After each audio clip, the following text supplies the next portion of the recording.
I'm not trying to get you to do something that you don't want to do or become something you don't want to be. But there's a phrase that I'm familiar with that is called include and transcend. I think I'm getting this right, that that's from Ken Wilber, the American philosopher. He's really just touching upon something that's part of the organic growth of knowledge over time and space. That in order for us to receive a new idea, we don't necessarily need to jettison and disregard, repudiate what we were before that new idea came. It might be that we can include it and transcend it. And that, to me, that's the way the scientific method works. It's the way the growth of knowledge works.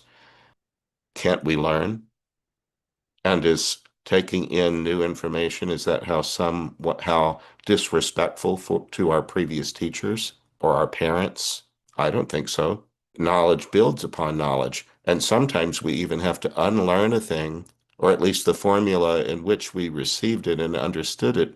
St. Paul talked about seeing in a mirror dimly, but later face to face, that we can have a certain understanding of a thing, but it can come into a clearer focus that might even make us think very, very differently than we did earlier.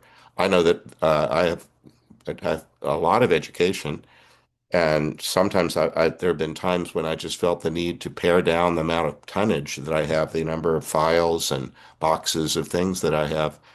And I've gone through and thrown away old papers and writings and things that I did, but before I do, I usually read them or at least scan read them.